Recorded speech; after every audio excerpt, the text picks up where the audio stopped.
Happy September, Today All Day. I'm Sheinelle Jones in for Jenna Bush Hager, and we have a great show for you on Today Talks.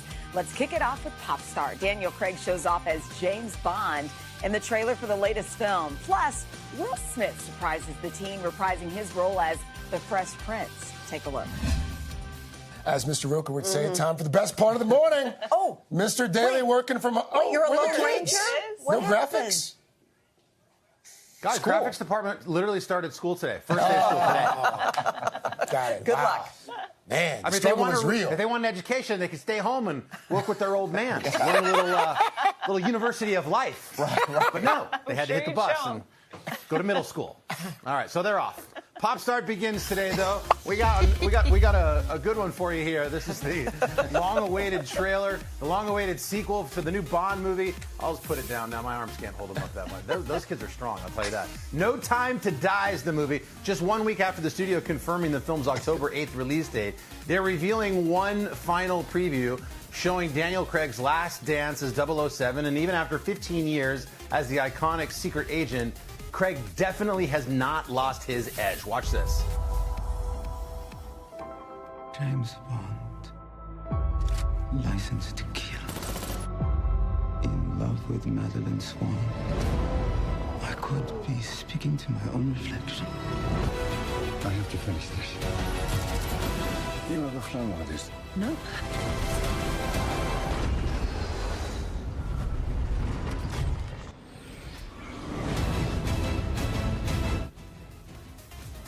I haven't seen a trailer for a movie that's made me want to go see a film in the movie theater in a long, long time, and that is it right there. You saw Rami Malek is playing the villain there. No Time to Die. That is incredible. So, by the way, if you just cannot wait until this movie to come out in October, you can get your James Bond fix next week. Apple TV Plus is set to stream a documentary that a lot of people are talking about. It's called Being James Bond. It's taking a look back at Daniel Craig's run, his total run as being the 00 agent. So we're looking forward to that. Next up, here we go. Cue the music. We're talking about the Fresh Prince. Will Smith is officially crowned the next Prince of Bel-Air. In a video announcement yesterday, Smith surprised Philadelphia-based actor Jabari Banks with the news that he's going to be playing the lead role in Peacock's upcoming Bel-Air series based on the hit 90s sitcom. Take a look at Jabari's reaction. What's up, Philly? Oh, what's up? I'm good. I'm good. It is an absolute pleasure to meet you, to be on with you, and from the deepest parts of my heart, I want to say congratulations to you. You have the role of Will on Bel-Air.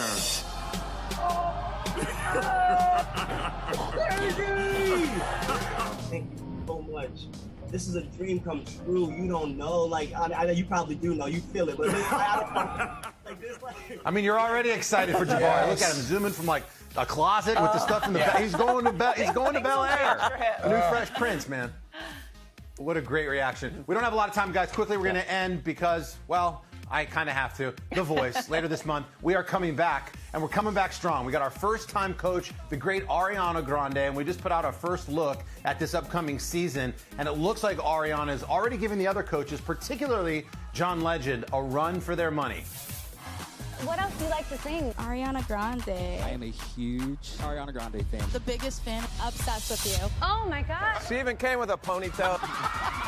Ariana is so talented. It's going to be hard to convince someone to come to Team Legend, but I'm going to make my case. I would love to work with you. It would be so fun. It would be an honor. Thrilled by your performance. Pick Team Legend. Thank you. We are so excited to have her, guys. She is so great. We've already shot the blind auditions, and she was amazing. We encourage you to watch The Voice Season 21 kicking off September 20th, of course, here on NBC. Guys, back to you. Season 21. Amazing, Carson. Thank you, honey. Welcome back. Today on the third hour, Dr. Natalie Azar talks the top health headlines, including vaccine updates. Plus, we have our favorite Overheard on Third. Check it out. There have been a lot of important headlines concerning health in the news recently that you might have missed out on. So to walk us through this roundup, we brought in one of our favorites and our experts, NBC News medical contributor, Dr. Natalie Azar. Welcome back. Thank you. Nice to be here. So I want to start with this news about osteoporosis for women. there's a lot of headlines coming out that it's more common than originally thought, but there's actually something you can do about it. Absolutely. And I think, these really weren't guidelines per se, but sort of this group of experts who put forth this position statement and recommendations. And it does represent a little bit of a change from the way we used to approach women who are at the highest risk for fracture. So if you're a woman out there, you probably, if you have osteoporosis, you've heard of something called a T-score on your bone density test. If your T-score is -3, if you are fracturing or losing bone density in spite of being treated with current medications or having a recent fracture, you might be a candidate for this new class of drugs that are called osteoanabolic drugs. As the name implies, anabolic means they're stimulating new bone formation. And you get like these fast, immediate gains in your bone density and reduction in fracture risk, and even more effective than some of the prior treatments that we normally use. Yeah, so if you're a candidate, certainly talk to your doc about whether or not this drug is right for you. There's so many new health studies coming out. This one grabbed my attention when we talk about screening and staying on top of all of your numbers. And there's a recommendation out from JAMA saying that overweight adults should now be screened for pre-diabetes and type 2 diabetes at age 35. Right. Wow. So listen to this. The numbers are actually quite staggering. This was a study that looked at the rates of type 1 and type 2 diabetes over a 16-year period. The rate of type 2 diabetes increased by about 85%. 85%? 85%. And what is one of the biggest risk factors for type 2 diabetes is being overweight or obese. 3/4 of the U.S. population qualifies as being overweight or obese. So the recommendation, Sheinelle, as you mentioned, is to start screening at age 35 instead of 40. The good news here is that type 2 diabetes, especially as opposed to type 1, really you can make a huge impact on your numbers with lifestyle changes, weight loss, diet, exercise, and of course there are medications also that are very, very effective in treating. Let's talk about heart disease for a moment. Speaking of studies, there's this new Swiss study out, and this is especially concerning for women. And I want to make sure I get this right, because it shows that work stress, sleeping disorders, fatigue, leading to a sharp rise in non-traditional risk factors for women especially. To what can we attribute that? So, well, the study authors attribute it to more women having gone into the workforce over that study period, and sort of saying that the combination of still parenting and mothering, and, dads do their fair share, of course, but, moms entering the workforce have led to this increase in, as you mentioned, what are called non-traditional risk factors. All the other things, hypertension, diabetes, cholesterol, that all stays the same. That's still really, really important. But this is an eye-opening thing for women, right? Because we all experience stress. We all experience, and we don't think of it so much as having a potential adverse outcome on our cardiovascular health, but it really can. So they really need to be addressed, honestly, as aggressively as those traditional risk factors, Craig. And we can't let you leave without talking about COVID. I was actually shocked by the daily immunizations now averaging 900,000 per day. That's an 80% increase since July. Also, Dr. Fauci reemphasized how important it is for pregnant women to get the vaccine. So where do we stand right now? Listen, Dylan, if you're a pregnant woman out there or thinking about getting pregnant and haven't been vaccinated, please do. You can do so anytime during pregnancy. COVID-19 in pregnant women increases the risk of mechanical ventilation, hospitalization, and even death for the mom, and sadly also an increased mortality in the baby and also preterm delivery. And this is so preventable. So please, please, please talk to your docs about this. ACOG and CDC have now firmly stated that they recommend vaccination for pregnant people or women who are about to get pregnant. All right. Dr. Covered a lot of ground this morning. So many headlines. So Thank you. Thank you. This is a Toronto weatherman. He was overshadowed giving his weather report by his own dog. Anthony Farnell was in the middle of his forecast when his pup interrupted, apparently looking for, a treat or something on the ground there. How cute. That's you want to know what the dog's name is? What's the dog's name? Storm the weather dog. Of course. Oh, that's cute. Of course, Storm. the dog's name's Storm. I just realized your dog doesn't have a weather name. I would think, Bosco? Bosco's Bosco. It's more, it's Bosco China Cassispelli Cocoa Bean. Whoa. What? Stop. What's your dog's name again? Bosco Gina Cassispelli Cocoa Bean. Bosco for short. Every day you get weirder and weirder to me. Every day. Welcome back. It is time for Overheard on Third, and we're doing a little Would You Wednesday here. And I will say, full disclosure, I didn't know this first topic was a thing. I've always thought it, but I didn't know other people thought it until now. So the first question is, would you use self-checkout at a grocery store just to avoid being judged for your purchases. So it's not about speed or convenience. It's just because you don't want people looking at what you purchase. I can see that. Although if I'm ever uncomfortable buying something, I would just buy it on Amazon now. Okay. But I remember, like, I went to the store when I wanted to see if I was pregnant. I wanted to buy a pregnancy test. I'm 40 years old. Like, I should be able to go to the store and buy a pregnancy test. But it's still just like a weird... It's a weird thing. It's like you put it on the counter. It's like... There's nothing to be ashamed of. I mean, you know, you're whole. It's just married, all the things. So, yeah, I can do self-checkout for that. That's funny. Well, apparently a lot of people think this, okay? So there's this survey commissioned by Kroger. It found that 40% of people will go to the self-checkout because they just don't want people to see what they purchase. I will admit there are times where I'm at the grocery store and I see, you know, I'm ringing up my stuff, and I'm kind of like proud of myself. I'm like, okay, there's some kale there. There's some, so don't judge. And then you look at other people's stuff, and I'm like, okay, fine. You know who would judge you on kale? People, exactly. So I feel proud of myself. Like, leave me alone. I was thinking more like Preparation H or something. Yeah. Well, I remember back in the day when I was like, you know, older teens, young 20s. Yes. And like feminine products, I was like ashamed. So there could be like a long line for, let's say, a female clerk. And let's say there are two people with the guy. With the guy clerk. I would wait. Yeah. Now I'm like, here you go. You know, I'm mature. Here's what I need. All right, another would you.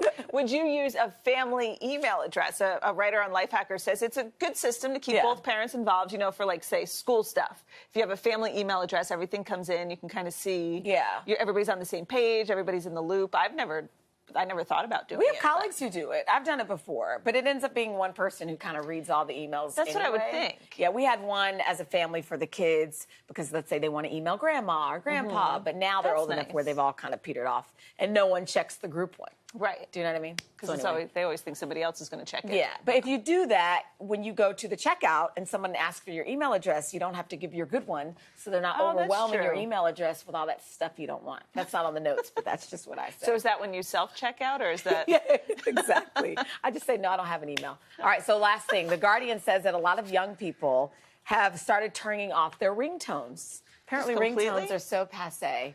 Remember when you used to get a new phone, like when all the new phones came out, like the Razr and all the other flip phones, and the first thing I did was see what ringtones they had on the phone. That is true. People now just turn them off because they'd rather just get texts. Like, it's not even about phone calls anymore. I could see that. Brian does it mostly for work, you know, just we do too in the studio, but then when I call him, he never answers the phone. Yeah.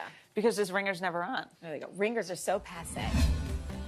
Welcome back. Today on Hoda and Jenna, they find contentment as homebodies and tips to keep the bathroom organized. Next. Are you a homebody? Yes. You are you? Yes. We're homebodies. I love... Look, there's nothing better. I kind of like it when it's just me at home, which is almost never. That's like the guiltiest pleasure ever.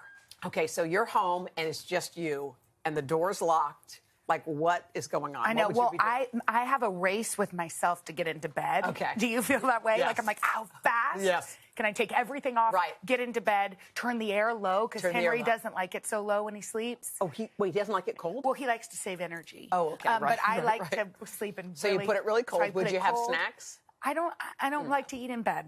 Okay, right. Do you like to eat in bed? Yeah. I mean, I would order something first, sit on the floor in front of the TV, get cozy on the floor. That's how I Not on the couch. No, I like to sit on the floor when I have my meal because I like to have it all right around. Interesting. Yeah, we don't have a table there, so I just like to sit everything on the floor. Okay, well, that makes sense. And then cozy up, go upstairs, brush my teeth, get in bed. As fast as you can. And then sometimes I just watch some sort of mindless television. Yes.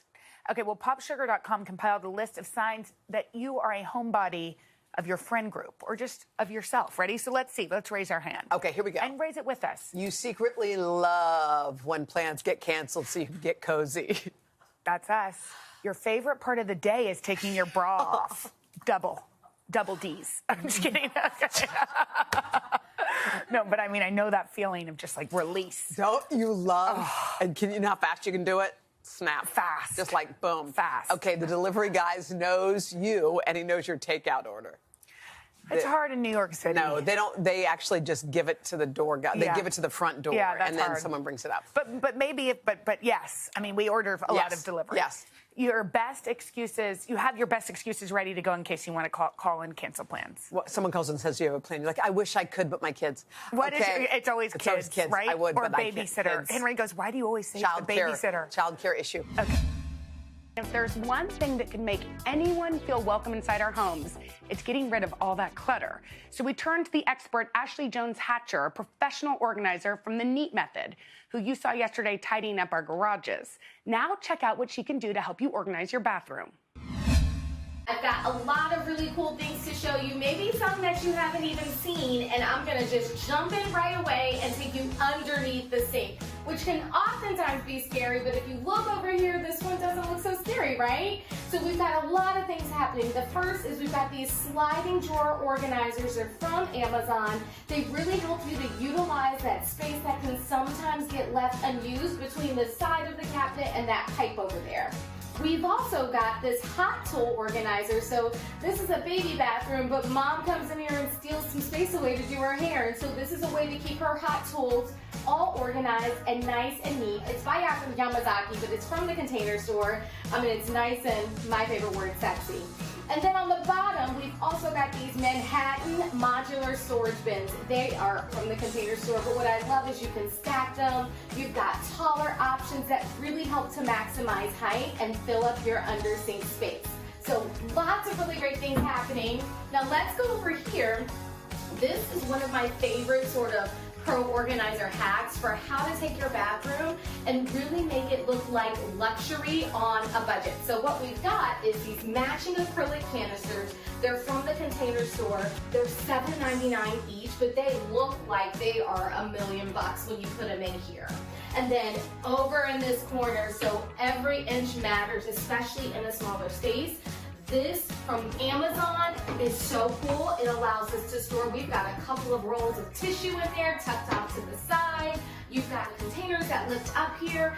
And again, it's really all about maximizing all of the space in your bathroom. All right, so over here, we're in a small space in a bathroom that doesn't have a medicine cabinet. Something like this toothbrush holder can really be the best answer to that. It's got a lot of really cool features like this drop-down compartment where we've got ointments in there. We've got a side compartment for your brushes, a top shelf, and there's even space to store your toothbrush on the side. So really, really cool. And then when we talk about another way to make your bathroom look nice and elevated and luxurious but on a budget, these matching dispensers from the Polished Jar help do just that. And because we're in a kid's bathroom, we've done them in plastic here. And then this 3-tier rolling cart, it's from the Container Store. You've seen it in offices, you've seen it in craft rooms, but I don't know if you've seen it in the bathroom. So regardless of how you're using it, in this case, because it's a baby's bath, we're using it for diaper storage.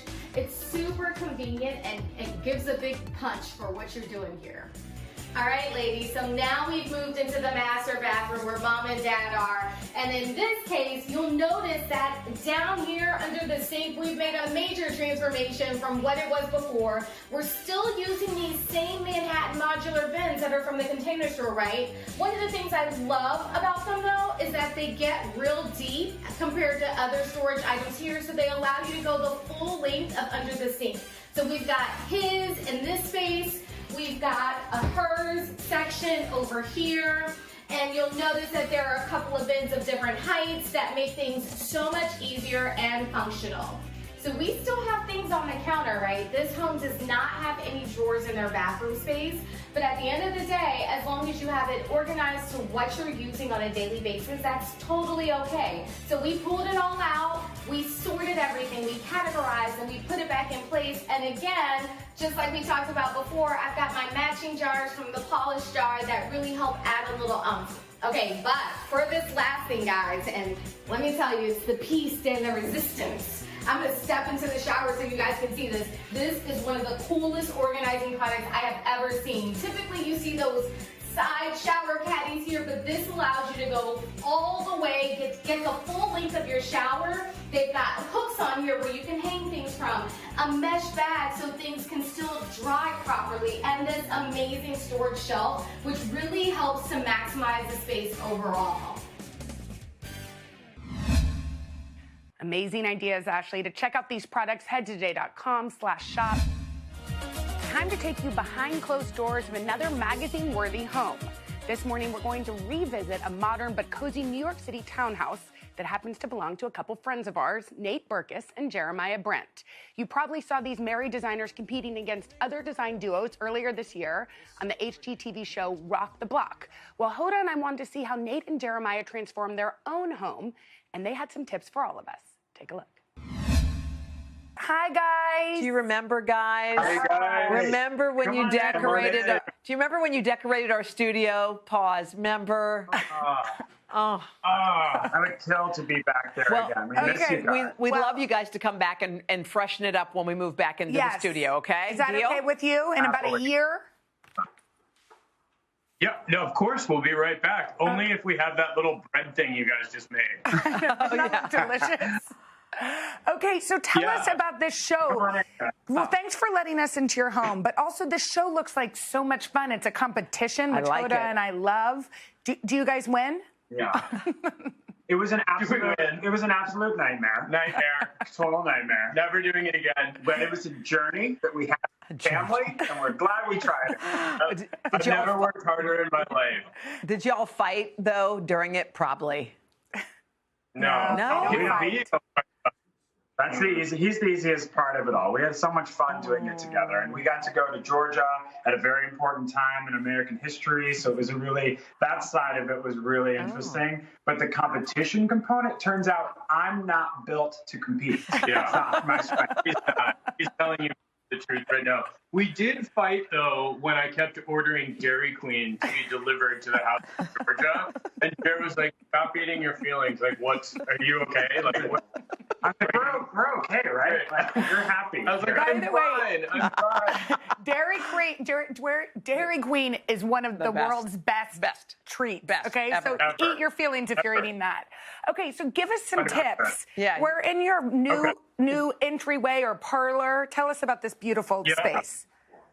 Well, look at this first, because this is what was really fun about doing Rock the Block in suburban Georgia. We found all these amazing vintage things and antiques, and this was actually a drafting table, and Jeremiah calls this his relaxation station now. I'm trying to find you can see why. Yes, my relaxation.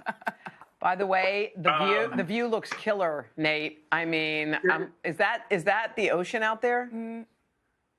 Oh, no. I wish. I wish, right? No, I mean...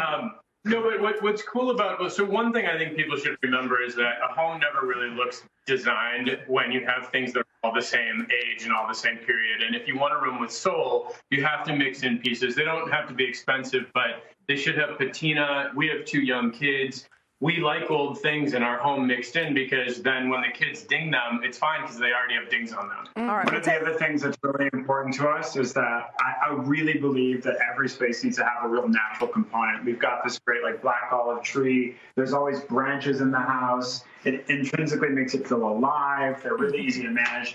Committed to keeping this tree alive. It's not alive, guys. No. Oh, it's a dead tree? You guys look. Oh. No, it's not dead. It just looks a little sad. Just not It looks like it needs some Dairy Queen. Will y'all take us downstairs? Take us to the next part of your house. Yeah, of course. Come on. But the green space, the branches. Wow, look at that beautiful bookshelf. That is gorgeous. I love that you guys are just in our home with us this morning. It's we awesome. like it. We're happy to be there. Wow. Beautiful. Come on. This is basically where we live all day long. Yeah. This is our family room. As you can see, one of the really great things about this space is it's always changing. Our house is changing every 10 minutes, but it's at a place now where we're really happy. It's, not a massive room, but you can see the amount of seating that we've actually incorporated in here. Actually, and we also have little ottomans, because we have, 2 chairs here, and then our sofa's here, the TV's there, and the ottomans are great, and that's a great tip for people too, because that makes this seating area for 2 a seating area for 4. And when we entertain, we can pull them into any area. And another thing that really great for people to know, because we always get so many questions about what do you put on your fireplace, and everybody has framed photos and greeting cards and all this weird stuff. So do a collection like this pottery. It doesn't have to be pottery, but everywhere we travel, we bring back one of these pieces, and they could be $5 at the market somewhere. But if they're grouped together and things group together, make more of a statement. So all these pots, when we're sitting here looking at this view of our space, remind us of a place we've been. By the way, that's beautiful. Y'all are amazing. It's gorgeous. Gorgeous. Thanks, Nate and Jeremiah. Hey, thanks for watching our YouTube channel. Find your favorite recipes, celebrity interviews, uplifting stories, shop our favorite deals, and so much more with the Today app. Download it now.